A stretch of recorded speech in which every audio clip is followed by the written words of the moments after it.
Você pretende seguir carreira política? Se é que você quer responder essa pergunta, né? Eu vou responder essa pergunta em primeira mão para você. Que dica que você daria para pessoas que estão em ambientes de trabalho altamente estressantes? Você acredita no Brasil, Fábio? Sou cada vez mais descrente, sou cada vez mais cético. A Globo, de fato, comprou essa pauta da diversidade. Você se considera de centro-direita e progressista? Ou você acha que muito da culpa dessa falta de desenvolvimento do Brasil é das elites? Mas claro que sim. Já ouvi uma frase uma vez falando que quando você não precisa se apresentar, significa que você está no patamar, no nível mais alto no sentido de reconhecimento social. E esse é o caso exatamente do convidado que a gente tem hoje. Não vou apresentar, eu só vou, na realidade, falar o nome dele. Então, por favor, Fábio, por gentileza, muito obrigado por ter vindo. Muito obrigado pelo convite, é um prazer estar aqui conversando com vocês. Acho que a gente tem muita coisa aí para conversar com a nossa audiência e estou aí à disposição. Obrigado, Fábio Piperno. Já venho acompanhando você e para mim, de verdade, eu não tenho nem como descrever essa oportunidade de poder falar agora. Eu já vi você em outros podcasts, além da Jovem Pan, além também na época da Band Esportes e outros programas, outras coberturas que você já fez, Brasil afora, mundo afora, na realidade. E eu tô, realmente, para mim, é uma honra, uma felicidade gigantesca estar aqui com você. Então, muito obrigado de novo por você estar aqui, viu? Olha, esse negócio de honra é coisa que você fala assim pra velho e tal, né? Não sou tão... né? Olha o etarismo. Mas, enfim, de qualquer forma, eu honestamente gosto muito de conversar com públicos diferentes, com trabalhos diferentes, até porque, assim, eu sou adepto daquela frase, né, de que o ser humano é um ser gregário, ele vive em sociedade, ele não vive só em nichos. Tem que conversar com todo mundo, tem que aprender com todo mundo, e quanto mais oportunidade a gente tem exatamente para trocar experiências, para conversar com outras gerações, com públicos distintos, eu acho que a gente vai crescendo. Com toda certeza. Obrigado, Fábio, de novo. Olha, primeira pergunta que eu quero fazer, isso aqui não é para fazer uma entrevista assim no sentido Jovem Pan, tá bom? Aqui vamos lá. É um papo. E a primeira pergunta que eu quero fazer é: qual é o maior time do Brasil? Sem clubismo. O Palmeiras, né? Eu discordo veementemente. 4 dos 8 últimos campeonatos brasileiros, é o time brasileiro que mais joga Libertadores, que mais fez gols, mais tem vitórias. Então, é o Palmeiras. Fora que eu já vi um podcast seu falando que o Mundial de 51 existiu. E realmente um mundial. Eu vou mostrar um negócio pra você, então. Vou pegar aqui no meu celular, mas tá muito fácil achar, porque é um texto que eu vou trabalhar entre hoje e amanhã. Então dá esse spoiler. Então vamos lá, eu vou te dar esse spoiler.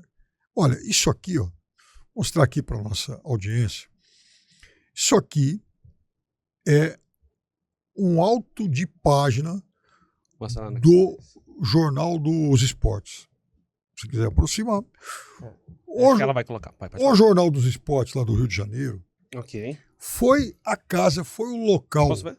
Pode. Esse texto é assinado pelo Mário Filho, o senhor Maracanã, que na época era o dono do Jornal dos Esportes. E por que o Jornal dos Esportes ele é muito importante nessa história toda que eu vou falar? Uhum. Porque foi lá, dentro do Jornal dos Esportes, que é gestado o oficialmente chamado de primeiro torneio internacional dos clubes campeões, que recebeu como nome de fantasia Copa Rio. Então, era um torneio exatamente para tentar levantar o orgulho do futebol nacional, né? Depois lá do Maracanazo. Uhum. E, então, a ideia parte do Jornal dos Esportes, com o apoio da Prefeitura do Rio de Janeiro, do governo federal, e esse é o aspecto mais importante da história, do então secretário-geral da FIFA, Ottorino Barassi, o italiano que tinha sido presidente da Federação Italiana. Há muitos mitos que cercam a figura do Barassi. Eu acho que tem muito de lenda, muito de fantasia, e um deles é que o Barassi foi quem salvou a taça Jules Rimet durante a Segunda Guerra Mundial. ele teria colocado a taça numa caixa e conseguido sair da Itália, enfim, carregando a taça do mundo, na época lá na Itália, porque a Itália era bicampeã do mundo. Bom, o fato é o seguinte, o Barassi vem para o Rio de Janeiro, no mês de janeiro, fica 45 dias no Rio de Janeiro, veja, o secretário-geral da FIFA, para formatar um torneio mundial. Então, aí o Barassi ele volta para a Europa já no mês de março, com a ideia pronta. Como era a ideia? 2 grupos de 4, né? Enfim, aquele sistema de disputa que depois a gente conheceu, e que mais tarde também se torna digamos, o embrião, o formato embrião daquilo que se chamou de Copa dos Campeões, que hoje é a Champions. Começa lá no período Barassi esse negócio. Começa lá em 56. Dois grupos de 4, um no Rio de Janeiro, um aqui em São Paulo. Entendi. Então o Barassi volta para a Europa, mas não volta para Deus, obrigado, tá aí, vocês viram. Não, ele vai para a Europa com a missão de convidar clubes europeus. Então ele convida, aí vem o Nice, a Estrela Vermelha da então muito forte Iugoslávia, o Sporting Lisboa e, sobretudo, a Juventus de Turim. Ou seja, nós estamos falando de 4 clubes europeus. E aí ele retorna ao Brasil em junho para coordenar a execução do torneio. Então, eu vou escrever um pouco sobre isso, porque hoje e amanhã, porque o Mário Filho, isso aqui é edição da terça-feira. O torneio acabou no domingo, o jornal não circulava às segundas, e na terça-feira ele escreve esse texto, destacando, então, o resgate do orgulho do futebol brasileiro, e tal, chamando o Palmeiras lá de campeão do mundo. E aí, naquela mesma edição, tem um texto pequenininho do famoso escritor José Lins do Rego, que todos nós estudamos nos colégios e tal. O José Lins do Rego era articulista do Jornal dos Esportes, torcedor fanático do Flamengo, e o texto dele diz mais ou menos o seguinte: Palmeiras foi lindo, campeão do mundo, parabéns e tal, mas agora chega, eu quero ver meu Flamengo jogar de novo. Bom demais. E por que a FIFA, ela não oficialmente... tempo... Porque não existia, talvez, a FIFA como é hoje, obviamente. Não existia. Não, e aí, como eu peguei, eu peguei todas as edições do Jornal dos Esportes, meio claro de arquivo digital, né? De dezembro de 50 para frente. Até julho, né? Lá por volta de abril, tem uma notinha de um repórter do jornal que estava acompanhando o Flamengo em uma excursão pela Europa, e numa dessas paradas ele encontra exatamente Sir Sterling House, que era na época o presidente da FIFA, e ele manda uma mensagem de apoio ao torneio e tal, né? E agora, naquela época não havia também essa preocupação de ser formalizar esse negócio. Mas, enfim, o cara da FIFA, o secretário-geral da FIFA, estava aqui no Brasil. Entendi. Eu tinha visto, já ouvido um pouco essa história, que eu escutei alguns podcasts seus, mas não com essas riquezas de detalhes, e realmente eu não sabia. Interessante. O cidadão se chama Otorino Barassi. Quem tiver curiosidade, que depois vá atrás da história dele, que é muito interessante, muito bacana. Legal. Eu, como amante de futebol, com certeza vou atrás.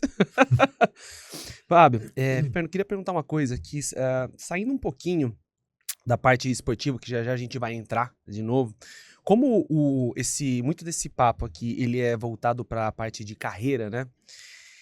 Você fez em 2021, né, uma transição de carreira. E isso aqui é legal falar porque, no seu caso, você é um ponto fora da curva, porque você já tinha uma carreira estabelecida. Né? Você não precisa se apresentar, como eu falei, o seu nome já fala por si só. E para chegar a esse patamar, você precisa de uma coisa: tempo, quilometragem, né? Muita rodagem. E você já tem isso. Só que para muita gente que está ouvindo isso daqui, eles não são Fábios Pipernos. Eles não têm toda essa quilometragem e muito menos o reconhecimento que você tem. Já tinha, na realidade, e ainda tem. E tem muita gente que pensa em migrar de carreira. Eu sei que você não virou, um exemplo bem bobo, um padeiro para ser um jogador de futebol. Não foi da água para o vinho. Só que são conteúdos muito diferentes, ainda mais no momento político que a gente já vive recentemente, que tem muito embate. E lá na Jovem Pan, todo mundo acompanha, todo mundo sabe também das coisas, das discussões que acabam acontecendo.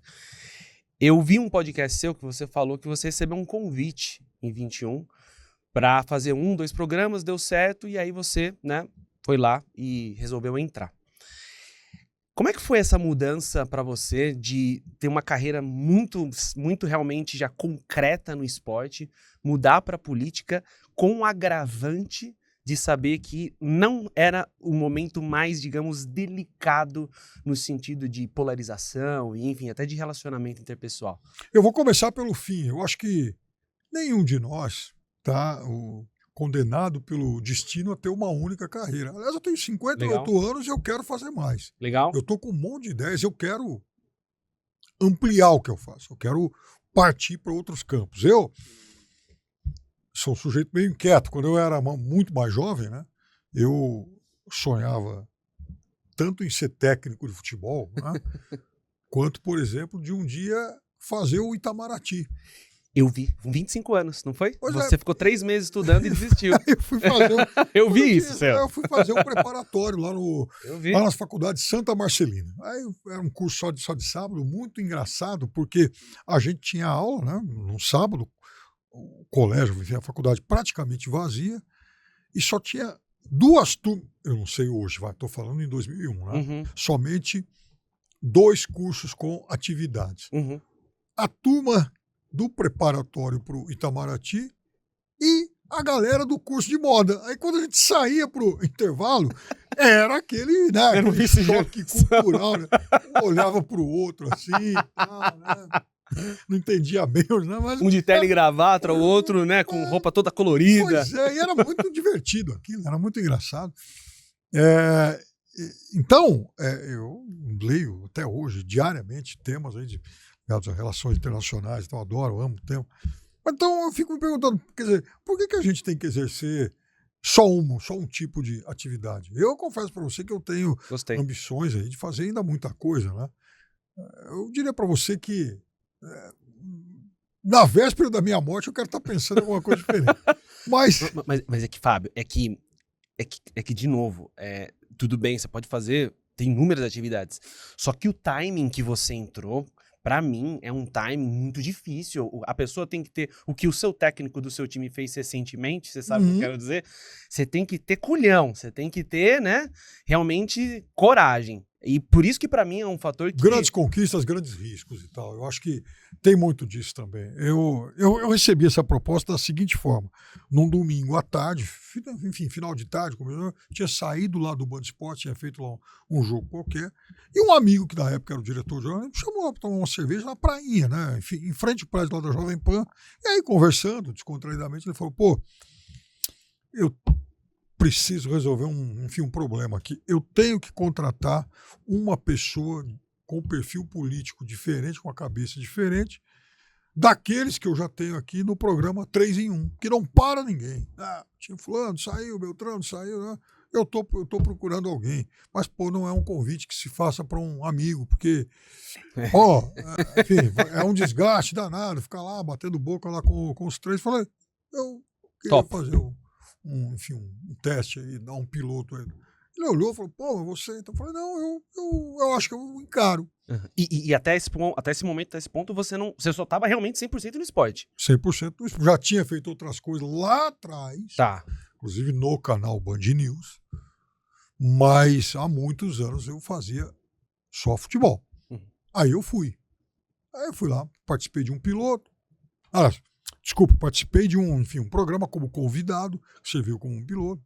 Participei de um segundo programa como convidado, entrando de casa, inclusive. Aí os caras...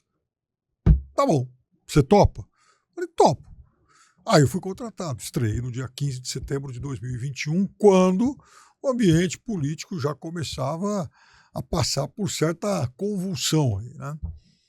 E no programa, enfim, as caneladas de um no outro tal, eram mais ou menos frequentes, mas eu também fui me moldando aquele outro ambiente que, para mim, óbvio, era uma novidade, mas também eu passei a perceber com maior clareza o tamanho da visibilidade que a Jovem Pan proporciona, né, a todo o seu elenco. É um negócio absurdo. Você pretende seguir carreira política? Se é que você quer responder essa pergunta, né? Eu vou responder essa pergunta em primeira mão para você. Legal. Por favor. Eu quero. Legal. Eu não sei o que eu vou fazer, mas eu pretendo sim. Legal. Pretendo um dia Cargo no executivo. ingressar. Oi? Cargo no executivo mesmo. Não sei. Pode ser um cargo legislativo, um cargo de assessoria e tal. Hum. Mas eu quero, de alguma forma, em algum momento, participar desse ambiente de forma mais íntima. Legal. Jamais fui filiado a partido algum. Né? Muita gente fala, fulano de tal, é petista, não sei o que. Mentira. Nunca fui filiado a partido algum. E, no único momento na vida em que eu tive uma ficha de filiação na mão, a ficha de filiação era do PDT. E assim, isso tinha tudo a ver com a época, obviamente muito mais novo, tinha lá 25, 26 anos e tal. Uhum. E eu fui brizolista. Eu nunca fui petista, lulista. Eu gostava era do Brizola. Uhum. E aí um amigo, na época, também militante aqui do PDT da cidade de São Paulo, então ele me deu lá uma ficha de filiação, vem pra cá e tal. Né? Aí um dia, eu fui participar de um encontro que eles fizeram com... Isso foi em 92, vai. Para a gente contextualizar bem. Eu fui participar de um encontro ao lado dele, né? Ele me levou lá para participar de um encontro com alguns candidatos a vereador e tal. Né? Uhum. Eu olhei para aquela turma e falei, minha nossa, o nível desse pessoal tá ao fim da picada. Bom, enfim, o PDT sempre teve muitos, historicamente, problemas aqui na cidade de São Paulo, naquela época não era diferente. Aí eu desencanei, guardei a ficha e tchau, nunca mais pensei nisso. Interessantíssimo. Nossa, muito, muito interessante. Porque, de novo, você já teve o culhão de falar sim, vou agora entrar nesse programa que era Fogo no Parquinho, falando português, Sim. Claro, né? E ainda nesse momento, e também você realmente estar seguro, ter a segurança de que você quer seguir também uma carreira política ainda considerando esse ambiente, eu acho super, assim, super diferente e super também corajoso. E falando ainda nesse ponto de bravura... É porque quanto mais desafios a gente encara, mais a gente quer se testar. Mais casca você ganha, né? Claro. Né? E vou te contar um negócio, encarar desafios é um negócio estimulante aí. Tal. Concordo. Eu acho que cada vez mais estou mais aberto a isso. Concordo. Você desistiu, eu vi um podcast seu que você falou que você desistiu depois de 3 meses, aproveitando que você até falou isso agora, de estudar para o Itamaraty. Eu sou formado em Relações Internacionais, é o berço para a diplomacia também, o curso foi formado por conta disso, né? Converso, tenho amigos, professores, inclusive nessa área, converso sempre com especialistas, uma área que eu adoro e respeito demais profissionais que nela atuam. Não, eu também adoro, e eu também, eu cheguei a cogitar, mas na época, não vou falar toda a minha história porque o foco aqui é você, mas eu me encontrei com diversos diplomatas, fui até Brasília para me certificar se realmente era aquilo que eu queria ou não. E eu me certifiquei que não era para mim, por N motivos ali. E eu queria saber por que você desistiu da diplomacia, ou de tentar a diplomacia. Era uma época pessoalmente difícil, queria meio que abraçar o mundo aí, fazia um monte de coisa. E... No fundo, eu me arrependo, Caramba. Não exatamente de ter desistido desse projeto, mas de não ter mergulhado com mais afinco no curso e tal. Enfim, pelo menos ter levado aquele ciclo até o fim para depois, por exemplo, ter essa tranquilidade que você teve para constatar que não era a minha praia. Eu não teve tempo para isso. Para você que eu interrompi bruscamente. Agora, aí, sei lá, 2, 3 anos depois, eu fazia um trabalho aqui na Avenida Paulista, na Ticket, né? Na época uma empresa do Grupo Accor, depois separou. Aí eu tinha uma amiga lá, uma pessoa muito inteligente, que trabalhava na área de marketing, e ela era formada em RI. Ela falou, puxa, eu também tenho aí uma mágoa aí e tal, né? Tem um vazio, porque eu me preparei para isso e na hora de prestar prova lá do Rio Branco. Enfim, Instituto Rio Branco, então eu acabei desistindo. Não fui e tal. Um dia ainda eu quero resolver esse desafio aí. Você podia ir comigo. Aí ela ficou insistindo tanto que eu fiz a minha inscrição e fomos lá os dois prestar a prova. Mas isso, assim, já uns 3 anos depois, não tinha me preparado, fui lá prestar, para ver como era a prova. Você prestou então a prova? Eu prestei a prova, fiz 61% e tal, achei que... Para quem não estudou? Sim, achei que foi bem. Era uma fase só na época? Não, era... 3 fases, francês, inglês? 5 fases, né? Mas era aquela primeira em que, aquele teste difícil pra caramba, sei lá, eram 100 para 1, 100 e tantos para vaga. Uhum. Esse primeiro teste significa o primeiro filtro que reduz a 5, 6, né, enfim, candidatos. E eu me lembro que na época a nota de corte era de 71. Fiz 10 abaixo. Caramba, nossa, legal. Porque hoje em dia, só a título de curiosidade, os concursos mais concorridos do Brasil é o do Itamaraty, né? Sim. E o do, acho que Tribunal de Justiça, acho que para ser juiz, se eu não estiver equivocado. E são várias fases, inglês, francês, um monte de coisa. Esse também foi um dos motivos que eu resolvi também desistir. Mas brincadeira essa parte.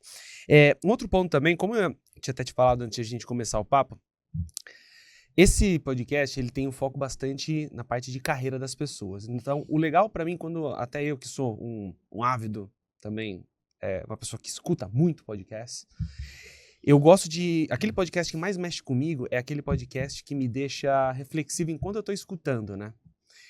E um ponto que eu trouxe para falar com você é que hoje em dia falta uma coisa que é uma característica para mim, aqui eu não estou puxando o seu saco nem nada, é uma coisa que eu acho que quando você vê uma coisa boa em alguém, você tem que falar.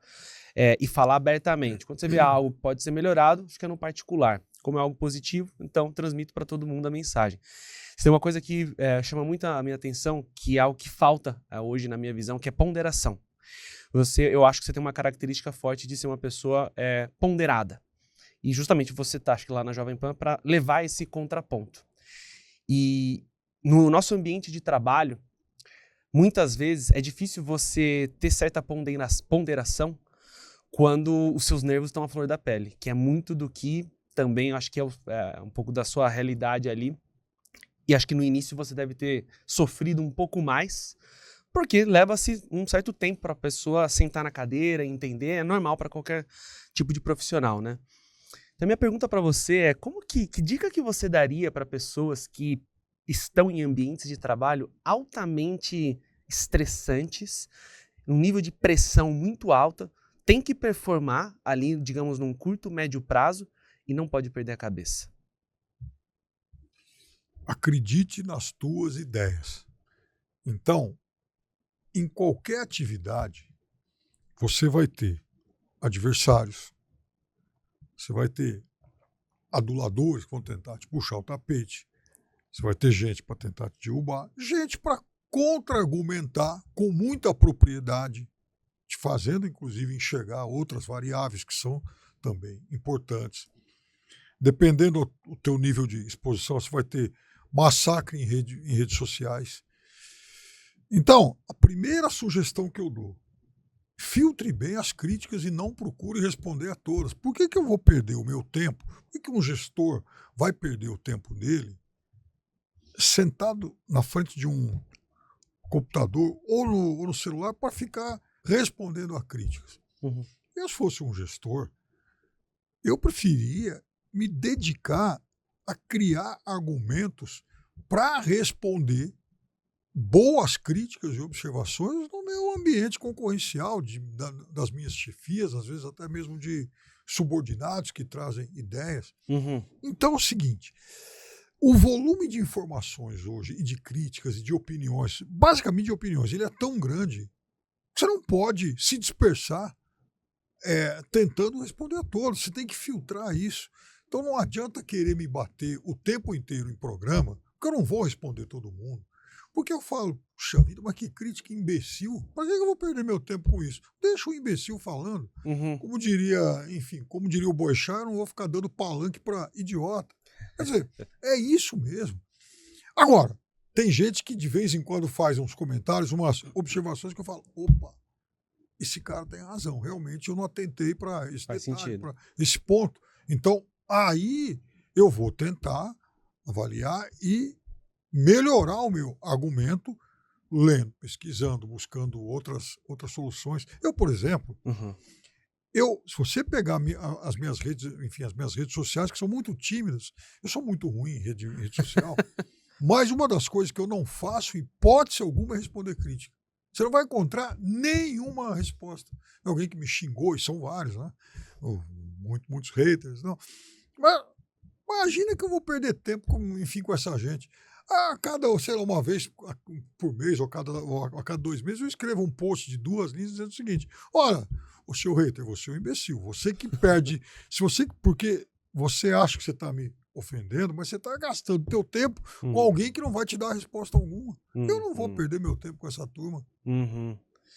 Tá, então o que eu entendi, você falou basicamente você ser capaz de confiar naquilo que você realmente acredita, não deixar ser levado e saber filtrar bem os comentários, o joio do trigo, os comentários, as críticas que valem a pena você refletir e as que não valem a pena. Guilherme, qualquer ambiente que você frequenta, você vai receber algumas boas críticas e um turbilhão de coisas que, você joga no lixo. Mas tenta filtrar isso, porque a boa crítica, ela vai te ajudar. Ela não pode te abalar, mas ela tem, na verdade, tenta transformar isso não em um conteúdo que vai te deixar, de alguma forma, derrubado, abalado, mas alguma coisa que você possa transformar para te dar mais energia na forma de argumentos. É como indústria de transformação mesmo. Você pega o lixo, indústria de reciclagem. Boa. Você pega o lixo,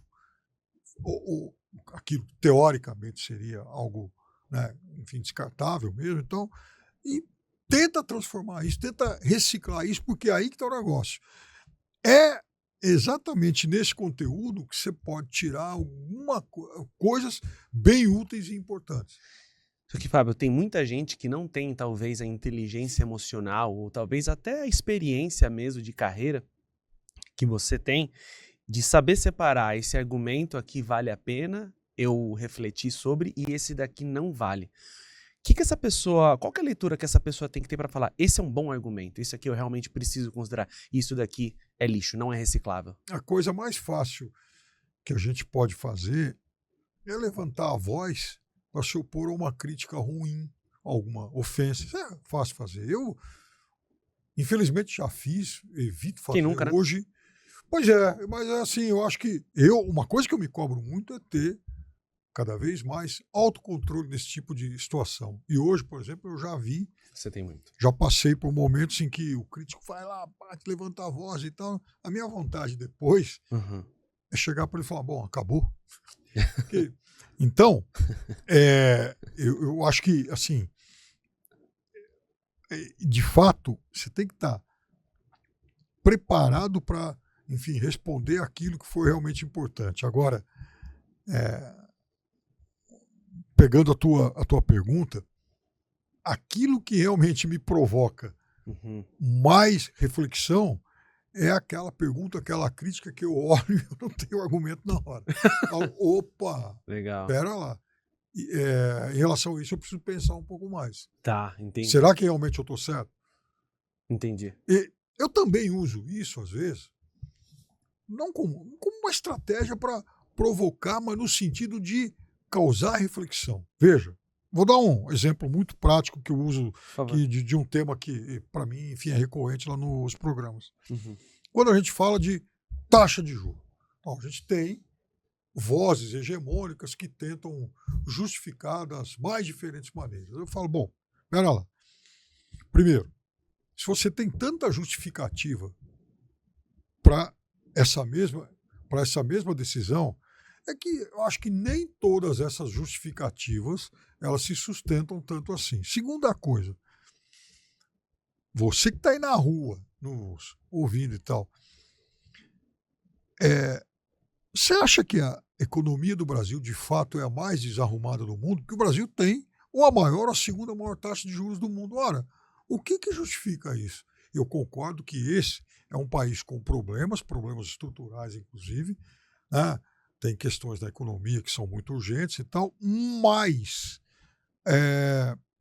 o mercado está certo quando o mercado defende essa dosimetria. Porque o problema não é exatamente o aspecto conceitual, ou seja, eu vou ter taxas altas porque a economia tem desajustes. A questão é a dosimetria. O Brasil precisa ter as maiores do mundo. O que justifica, por exemplo, o Brasil ter no crédito rotativo uma taxa que equivale a 100 vezes Não estou brincando. 100 vezes a inflação. Isso é um país de inflação de 4 e pouquinho e o rotativo está em 400 e tanto. Ora, isso não está exagerado demais. Então, veja, eu não estou querendo convencer ninguém. O que eu estou dizendo para o interlocutor é o seguinte, para o ouvinte, enfim, para o telespectador, para o cara do Uber, do táxi, pense nisso. Uhum. Quer dizer, a nossa realidade, de fato, sustenta o tamanho dessa pancada? Cada um que reflita. Gostei. Você acredita no Brasil, Fábio? Sou cada vez mais descrente, sou cada vez mais cético. É muito fácil falar, puxa, esse é o país do futuro, bacana, é um país de muito potencial. Que tem potencial, a gente sabe. Só que a gente está repetindo isso desde sempre. Desde 1500, né? Ué, por acaso, houve algum outro momento em que, de fato, a gente fez esse tipo de mudança radical para ter um país melhor? A gente vai pontualmente melhorando algumas coisas, é verdade. As instituições hoje elas funcionam melhor do que 50, 60 anos. Você acha que melhorou? Eu acho que melhorou. Houve mais melhorias do que pontos ruins? Eu acho que o Brasil melhorou em muita coisa. Hoje o mundo melhorou. Quer dizer, enfim, quer dizer, uma parte do mundo civilizado melhorou. Né? Infelizmente o Brasil está, eu acho que, nesse pelotão mais civilizado. Agora, veja, eu também tenho muita crítica ao país, ao brasileiro, às próprias instituições, que embora tenham, enfim, melhorado, acho que tem muita coisa a mais para fazer. Certo. Eu tenho a impressão, no sentido político e também como sociedade, que sim, o Brasil ele avançou, embora seja novo. Eu acho que o Brasil ele sim avançou, estudando um pouco da história, só que o Brasil deu talvez 1, 2 passos, ao passo que a sociedade ocidental deu 10 passos. Pode ser. O que você acha? Sim. Não, eu acho que sim. Então, veja, o Brasil evoluiu, é verdade. Tinha que ter feito mais, claro. Você pega, por exemplo, você está falando desses pequenos avanços na comparação com o restante enfim, da sociedade ocidental. Você vê, aqui a gente está falando de um país que demorou 50, 60, quase 100 anos a mais do que outros aqui da região para acabar com a escravidão. Exatamente, escravidão. Isso é uma vergonha. Isso não é o último país do mundo. É o último país do mundo. Isso não é um motivo de orgulho. Falar, puxa, olha, não temos mais escravos. Isso é um motivo de, enfim, orgulho. Não. Claro. Isso é uma vergonha, o fato de ter demorado tanto, né? Aí vem lá alguém e fala assim, poxa vida, mas nós não temos mais racismo estrutural, isso é conversa fiada. Não, claro que isso é uma herança, né, que vem. E assim, talvez a gente não perceba, porque no nosso ambiente, no nosso microambiente, isso não se manifesta mais. Na só bolha. que na bolha, mas em compensação, há muitas outras bolhas por aí em que isso é evidentemente praticado. Sim. Então, eu trabalho em televisão há muito tempo. Aí eu fico olhando. De 20 anos para cá. Fiquei pensando outro dia, puxa vida, com quantos apresentadores negros eu trabalhei? Nossa, verdade. De cabeça, assim, eu consigo mencionar 3. Chegamos, não fecha lá na mão. Atrás do Band News TV, não fecha, quer dizer. Então, por que isso? Quer dizer, nós estamos falando de alguma coisa que deveria ser trivial. Né? Enfim. Até porque representa a maior parte da população. Sim, né? Exatamente. Né? Então, ou seja, está muito longe dessa proporcionalidade aí, né? Por que isso? Eu sou muito mais velho que você. Então, antigamente... Velho não, tem mais experiência só. Ok. Antigamente era muito comum. Você pegava um jornal, você pegava o Estadão de domingo, a Gazeta Esportiva de segunda-feira, era um jornal grosso assim, com dezenas e dezenas de páginas de empregos, anúncios de emprego. Né? Aí era comum se achar, por exemplo, enfim, auxiliar não sei do que, enfim, o sujeito tem que ter isso, aquilo, embaixo, olha assim, exige-se boa aparência. O que é isso? Nossa senhora, até comum. arrepia. Isso era comum, não é uma coisa que... absurdo. Isso era comum. As pessoas da minha geração que disserem que jamais viram isso, elas estão mentindo, que isso era comum. O que é uma boa aparência? Então, o que é uma boa aparência? Né? Essa eu não sabia. Pois então. Ou seja, ser branco. Ser branco é uma boa aparência? Isso. Então, isso se reflete, por exemplo, no nosso ambiente de televisão. Aí vem a história. Então, aí vem o menino, a menina e tal, negro que passa. Olha como é a cabeça ainda hoje, passa a trabalhar como repórter ou apresentador de um outro, enfim, de outro programa de TV. Uhum.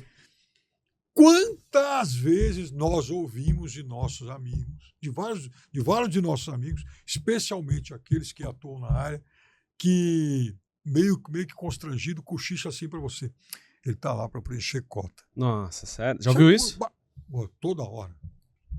Quer dizer, hoje em dia a televisão tem que preencher cota. Outro dia, enfim, num podcast, uma moça, uma ex-repórter loira, quer dizer, enfim, uma moça repórter loira, hoje está desempregada, falando, então, eu sou punida pela beleza.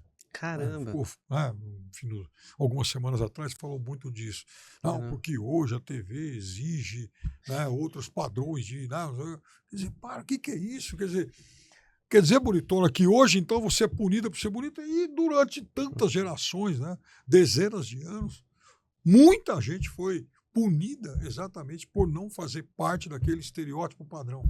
Eu ouvi já também dizer ex-jogadores de futebol que se consideram ali midiáticos e bonitos, que eles sofreram... Não existe, né? Você falar racismo ao contrário, isso não existe, mas sofreram também ali, obviamente, dentro das devidas proporções, comentários negativos por não fazerem parte, talvez, por não terem a mesma história que a maioria dos outros jogadores costumam ter, que vem de uma família mais humilde, né, e etc. O que você tem a dizer sobre isso? Eu tenho a dizer o seguinte, você sabe que uns anos atrás, eu brincava com muitos dos meus colegas de trabalho, de um outro canal de televisão, o seguinte, falava, olha, se a Cristina Amanpour, da CNN Internacional, vier entregar um currículo aqui, ela que é a melhor entrevistadora do mundo, ela não passaria pela catraca. Por quê? Porque ela nunca foi uma mulher bonita.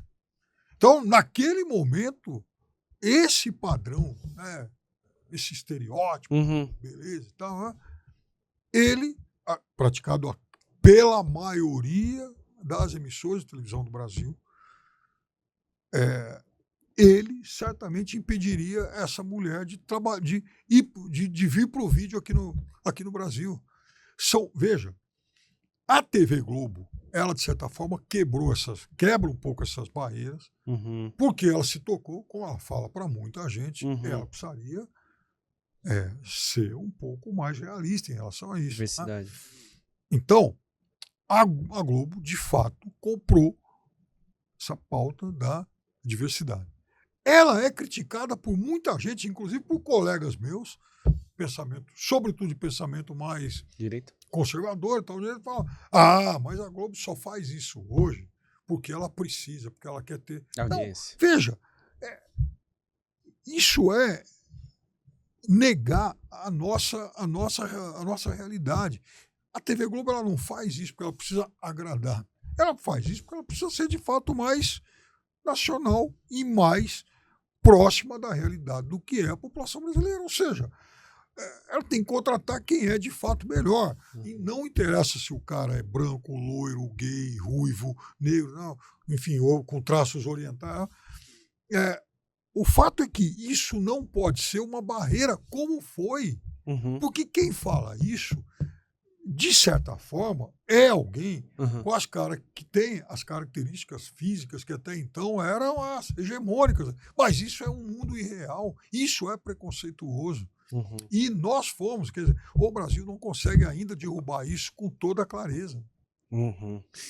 Você se considera de centro-direita e progressista? Não, eu sou alguém de centro-esquerda e progressista. Centro-esquerda progressista? Sim.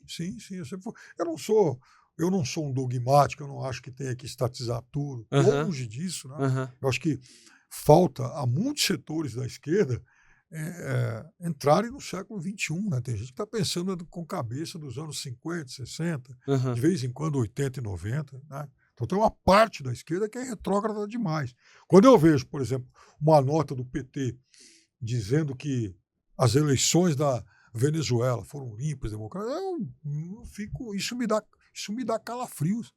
Né? Isso é algo cruel, desonesto intelectualmente, além de ser muito atrasado. Isso é uma forma de ver o mundo bastante anacrônica. Isso tem que mudar. Uhum. Agora, eu também conheço uma esquerda que ela pretende sim fazer justiça social. Ela pretende, por exemplo, melhorar os nossos indicadores sociais. Ela é preocupada com isso, mas também ela é preocupada com a maior inserção do Brasil. É uma vergonha, por exemplo, o Brasil, para falar um pouco de economia, então, o Brasil tem um volume de exportações que é mais ou menos metade do México. O Brasil tem que enxergar. Né? Enfim, o Brasil tem que olhar para o mundo Absurdo. sem medo, tem que se abrir para o mundo. Então a esquerda tem culpa nisso, mas a esquerda e a direita anacrônica. Porque quem fechou o Brasil de fato não foi a esquerda em relação a isso. Por incrível que pareça, o presidente Lula, que nasceu aí, né, num ambiente mais à esquerda, anacrônico também, né? O presidente Lula muitas vezes se comporta como um caixeiro viajando, tipo, vamos vender o Brasil, vamos tentar vender. Nossa, eu tenho muito essa impressão. E as empresas brasileiras, olha, é um cara de quase 80 anos, criado num ambiente supostamente mais hostil aos negócios, aos mercados. Quem pega a malinha, leva uma caravana de empresários de diversos setores e fala, gente, vamos nos vender para o mundo. Mas o que, por exemplo, a turma da Fiesp e outros tantos fizeram até hoje em relação a isso? Quer dizer, então o Brasil está atrasado, o Brasil perdeu tempo em relação a essa abertura para o mundo, não foi por conta da esquerda, até porque a esquerda governou o Brasil menos tempo do que, né, outros setores políticos. Né? Então, o Brasil tem que se abrir para o mundo, o Brasil não pode estar parado assim. Teve uma vez uma outra convidada, uma amiga minha que veio aqui, uma mexicana inclusive, e ali ela é formada em hotelaria, etc., mas mora aqui no Brasil já há um bom tempo. E eu tinha puxado também alguns dados, eu gosto de ler essas coisas, e aí eu tinha visto que o México, não estou falando de exportação, só a nível de turismo mesmo. Sim. No sentido turístico, o México ele é o país da América Latina que tem a maior, disparado, o maior número de turistas e também gera maior número de receita através do turismo. Ao passo que o Brasil, que é maior, tem mais opções, não estou falando que é mais ou menos bonito, tão bonito quanto, mas que, enfim, geograficamente falando, tem mais opções, é maior. Acho que não tá nem no top 10, alguma coisa assim. Não, é um absurdo. É um absurdo. É 20º alguma coisa. O Brasil recebe pela imagem que a gente exporta, menos turistas do que a cidade de Londres, do que a cidade de Paris. Tô falando Brasil, o país todo. Então isso é uma vergonha. É um absurdo, né? É isso que eu queria falar com você, porque você tem quilometragem fora daqui também, né? Cobriu inúmeros eventos, Olimpíada, Alguns. Não, nem tantos, mas alguns. Mais que você tem. E Olimpíada também, enfim, grandes eventos esportivos, Libertadores, Champions League, Copa, etc. Qual que é a sua impressão, partindo numa visão mais alto nível, assim, high level, que você tem no sentido internacional quando você compara o Brasil com outros países que são comparáveis ao Brasil? Não vamos pegar a França, que é o país que mais recebe imigrante, também que vende bastante a imagem, nem com os Estados Unidos. Aquilo que é comparável, banana com banana. Qual que é a sua visão que o Brasil ele tem no exterior, nesse sentido de atração, tanto de negócios, no sentido turístico, como também no sentido de importação, exportação? E onde que você acha que são, que seria meio que o calcanhar de Aquiles que o Brasil vacila, que ele realmente deixa muito a desejar? E um ponto que você acha, não, nesse ponto aqui eu acho que o Brasil faz bem. Eu acho que o Brasil se divulga pouco no mundo, né? Enfim, o Brasil... Time de PR ruim. Exato. Muito, muito, porque, veja, nos últimos tempos virou moda falar, puxa vida, porque o agro é um orgulho brasileiro. Uhum. É verdade. Então, é verdade, com esse tamanho todo, muito, enfim, subsídio e tal, o agro virou realmente uma potência indiscutível, o agro brasileiro. Uhum. Ele é, enfim, hoje um setor fundamental para a economia. Uhum. Mas e aí? Nós vamos ficar falando só isso? Ou a gente vai tentar abrir, mostrar o país para o mundo? Então, me chamou muita atenção. Janeiro de 23, passei uns 4 dias em Portugal. Eu estou lá em Lisboa, tem até essa foto aqui, eu fiz uma foto disso. Aí tinha lá um manifesto pelo fim da guerra na Ucrânia. Eu parei lá para olhar e tal. Daí um pouco apareceu um táxi e no carro está pintado Visite Maceió. Tomei um susto e fiz uma foto e falei, tá aí. É isso que... Esse tipo de coisa o Brasil tem que fazer. Por que o Brasil não se divulga mais? Por que o Brasil não se promove mais? Por que o Brasil insiste em ficar fora do mundo em relação a qualquer outro tema que não seja o agro? Por que você acha que isso acontece? Então, Turismo do Brasil é doméstico só. Mas a nossa elite é muito provinciana. Nossa, desculpa, pode falar. Não, a nossa elite, ela gosta, enfim, o sujeito, pessoa física, ele adora, né? O mundo, mas ele não tem coragem de ir lá competir. Eu vi que você falou, eu tenho anotado aqui, você não vai conseguir, mas tá aqui anotado. Você falou isso em outro podcast que eu assisti seu, você falou, o Brasil é provinciano, só que no ambiente que você falou isso, era um podcast de esportes. Mas isso aqui se aplica para qualquer esfera do Brasil. Tudo. Outro dia, enfim, uma ou 2 semanas atrás, eu li uma reportagem falando sobre a expansão internacional do grupo catarinense WEG. Isso é um orgulho nacional, né? Um grupo que produz lá motores elétricos e tal, e que já tem presença, está instalado em 17 países. É um grupo privado catarinense, já de uns 60 anos, que vai tentando conquistar o mundo. Falam, poxa, olha que coisa sensacional. O grupo WEG, que nasceu, se eu não estou enganado, em Jaraguá do Sul, ele tem essa visão de conquista do mundo. Como eu também tenho o maior orgulho de conhecer pessoas da Embraer. Acho que a Embraer é um maior case de sucesso do Brasil. Uma empresa a melhor empresa brasileira de tecnologia que compete com as grandonas, 3ª, 4ª do mundo, num setor sofisticado como é a construção de aviões. Mas foi comprado, né? Faz acho que uns 4, 5 anos foi comprado. Não, ela tinha aquela negociação 51. Com a Boeing que não foi fechada. Não foi fechada? Não, continua sendo uma empresa brasileira. Acabou de ganhar, inclusive, na justiça americana, lá uma indenização de 150 milhões de dólares por conta do fracasso no desfecho lá da negociação. Porque ia perder, ia ser 51%. Sim, ela ia ser comprada pela Boeing. Mas você vê, a Boeing veio aqui para comprar uma empresa. Para ver o potencial, né? Pois é. Então, assim, por que são ilhas, né? Por que o Brasil não tem mais Embraer? Por que o Brasil não tem mais grupos WEG? Não? Ou uma Gurgel, né? A Gurgel, então, a Gurgel, eu não sei se você viu alguma coisa que eu cheguei a publicar em relação a isso, mas... Fábio, eu pesquisei muito sobre você. A Gurgel, só falando, a gente está brincando aqui, 50 anos atrás, e essa foi a minha analogia, você pegava uma foto de Pequim, você ia ver um congestionamento de bicicletas. Quase não tinha carro na rua. Todo chinesinho lá andando de bicicleta. O que aconteceu 50 anos atrás aqui no Brasil? O senhor João Amaral Gurgel, um visionário, ele lança o Itaipu, o primeiro carro elétrico construído aqui na América Latina. Exatamente. Aí conseguiu fazer uns 40 lá e tal, o projeto acabou. E hoje, meio século depois, isso vira moda no mundo todo.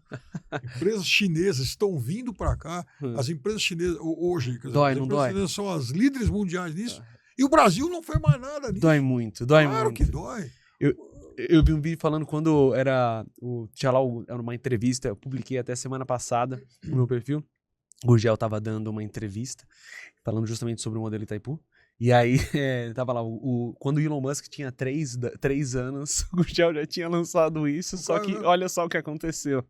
Pois é. Mas aqui também, eu acho, eu quero também ouvir a sua opinião nisso, porque é difícil você julgar uma coisa que tá tão à frente do momento que a sociedade se encontra, que a ideia pode ser muito boa, mas a sociedade não vê valor naquele momento, porque ela talvez não esteja preparada. Acho que os casos de até grandes estudiosos são muito... Acho que a história meio que comprova isso. Não estou defendendo, mas você não acha que ele era a pessoa certa no timing errado? Eu acho que, por exemplo... Ou foi o governo que vacilou mesmo? O Santos Dumont foi lançar o avião em Paris, né? Porque se dependesse aqui do Brasil, porque a elite brasileira é uma desgraça, ela é retrógrada demais.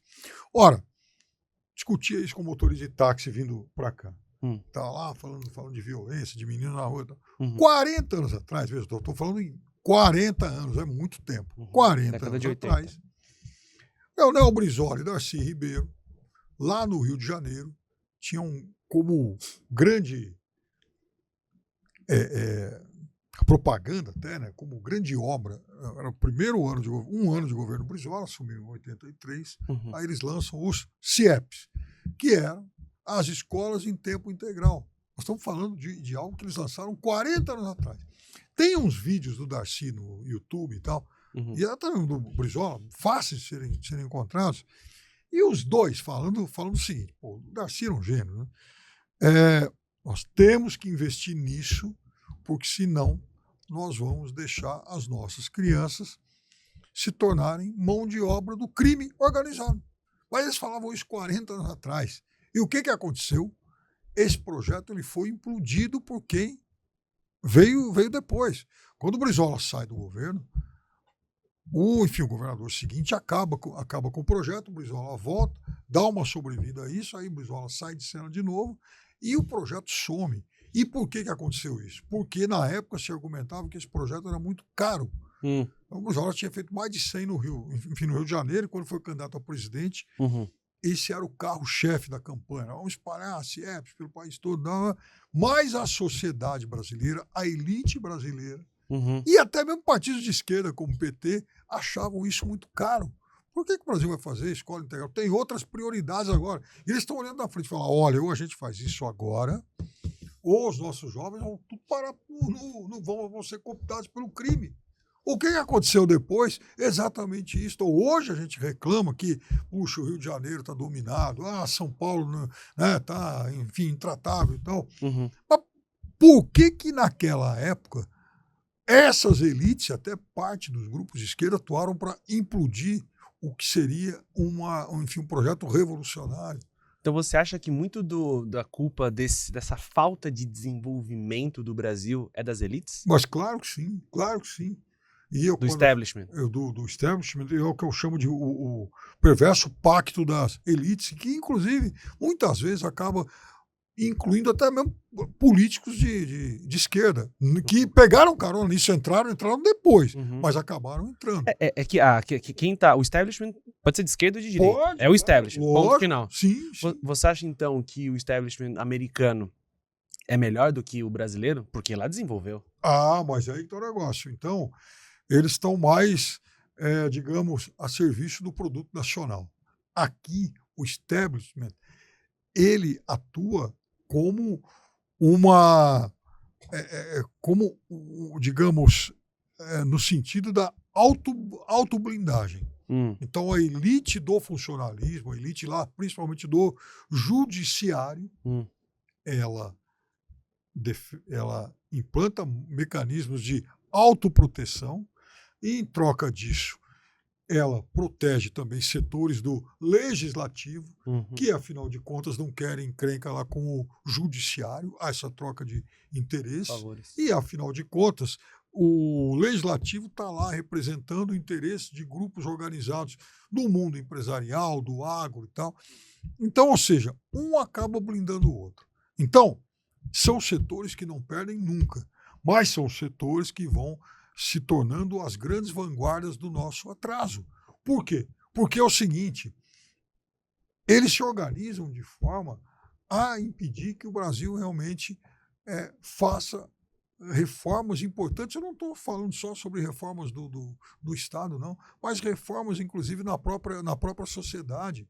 Então, condenando milhões dos nossos jovens aí à marginalidade, não tem. Então, quando eu estou falando, por exemplo, uma medida concreta, que era o ensino em tempo integral. Como é que nós não temos isso até hoje?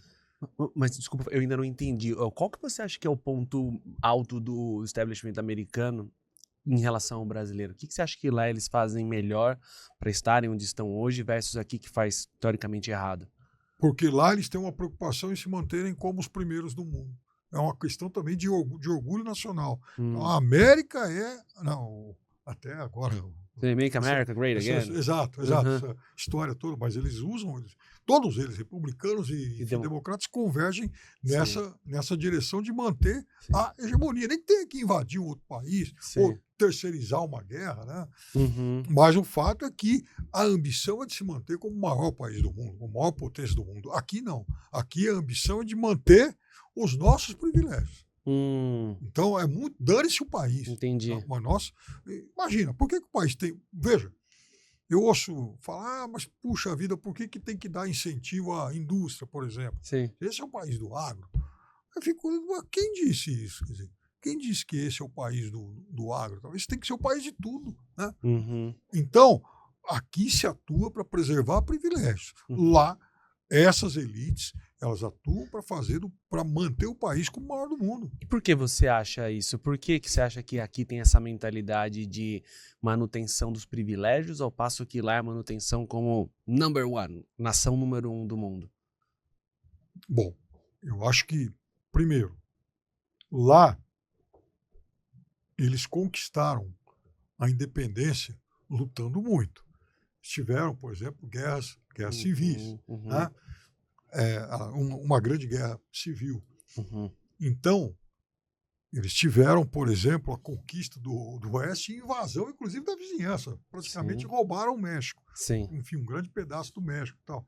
Então, deixando de lado a questão do juízo de valor, se eles estavam certos ou se estavam errados, foi um país feito à base de muita conquista de competição. Você acha que faltou guerra aqui? Não é que faltou guerra, mas eu acho que faltou mais competição. Então, aqui se estabeleceu muito rapidamente uma elite aí nas regiões litorâneas e tal. Ou seja, você acha que o fato de a gente ter tido uma história muito pacifista e não tão belicosa, talvez...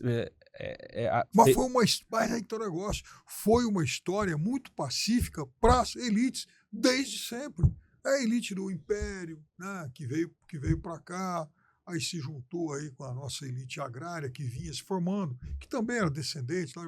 Então, assim, foi tudo resolvido sempre por meio desse micropúblico. Você acha que também a religião acabou impactando nisso? Fala ter sido católico, o outro não é católico, protestante. Você acha que teve isso ou nada a ver? Olha... opinião mesmo, não tem certeza, sua opinião. A gente discute muito religião hoje e tal, mas você vê, na Europa, por exemplo, há países católicos que se tornaram extremamente desenvolvidos. Né? França, Itália, né? Itália, claro. Enfim, em determinado momento. A Itália, por exemplo, ela se torna de fato um país depois do Brasil. A unificação italiana, claro. A unificação alemã aconteceu muito depois. Né? Então, veja, nós começamos antes, nós ficamos muito para trás. Isso é algo que deveria também mexer muito com orgulho, enfim, com orgulho nacional.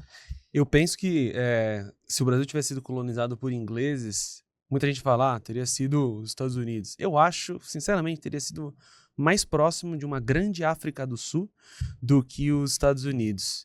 O que você acha? Eu acho que poderia ter ido para esse caminho, sim. Por exemplo, Haiti. Olha o que aconteceu com Haiti, né? Perfeito.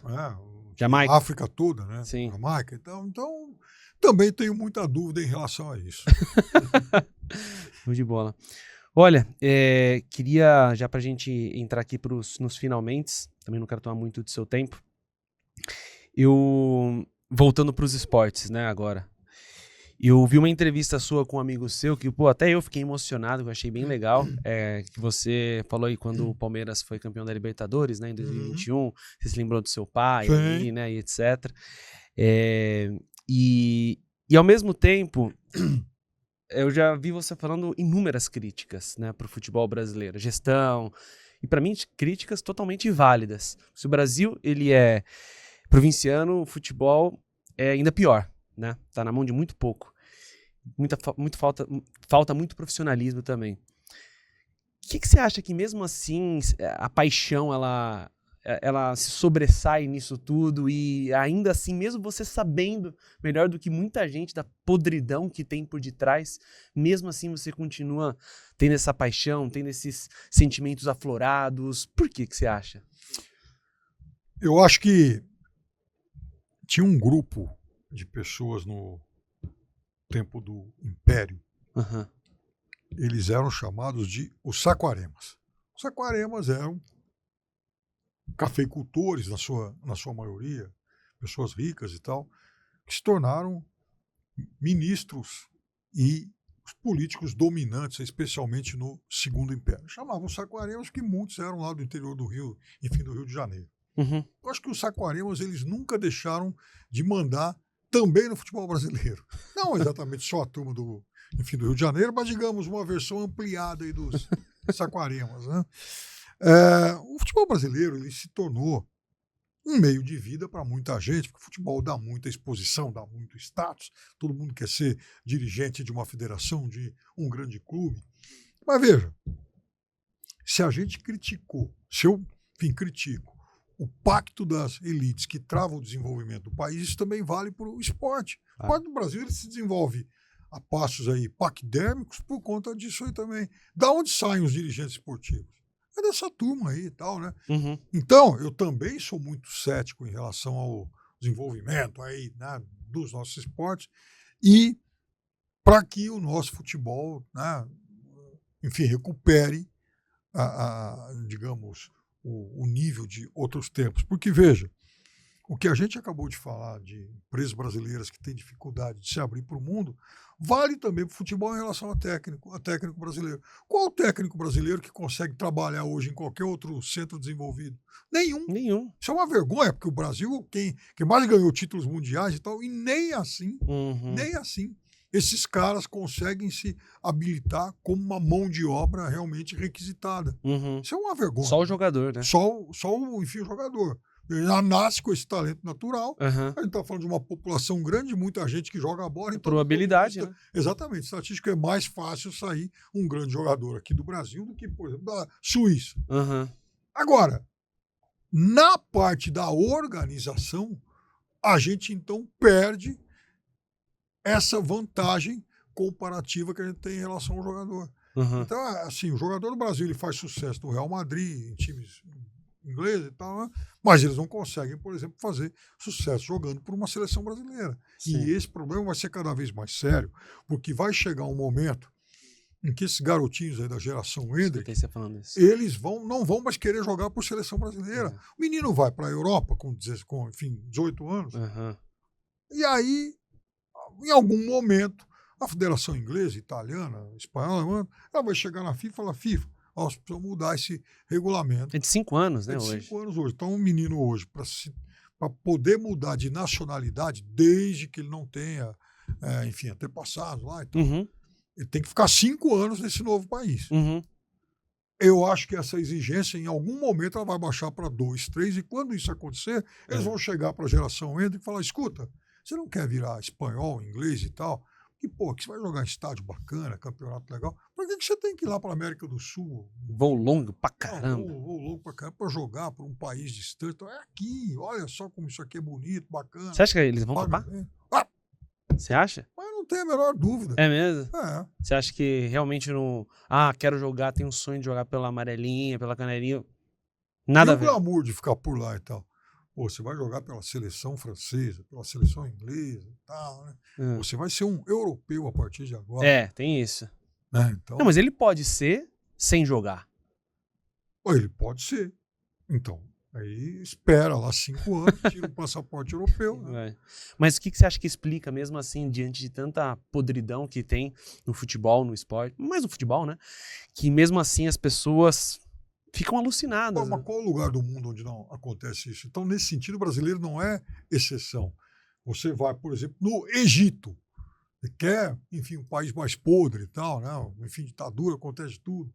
Já morreu muita gente em estádio, inclusive. Você vai no Egito, é uma loucura quando, né, o Al-Ahly joga lá contra os Zamalek e tal. Nossa mãe, né? Você já foi a algum jogo deles? Não, mas eu já assisti alguns assim por TV e tal. Quero muito conhecer, mas também acho que seria complicado, né? Porque é tanta gente que frequenta esses jogos que eu fico imaginando como deve ser para arrumar um ingresso aí para um clássico desses aí. Né? Eu tenho uma camiseta do Al-Ahly que um amigo meu egípcio me deu. Linda também, super bonita. Bom, bacana, louco. Ele é louco, fissurata. Os caras são incrivelmente malucos aí pro futebol. Isso é verdade. Piperno, muito, muito obrigado Opa. mesmo por você ter vindo. Foi, sério, um prazer aqui, inenarrável. Pra mim tem sido... Foi uma, de verdade, assim... Quase, não vou falar que foi um sonho de criança, mas, pô, eu acompanhei você já há muito tempo, cara. Foi. E eu adoro futebol, sou apaixonado, e ter alguém aí que manja tanto assim me deixa muito feliz. Então, obrigado por ter vindo. Muito obrigado pelo convite, só tenho a agradecer. Muito sucesso para vocês.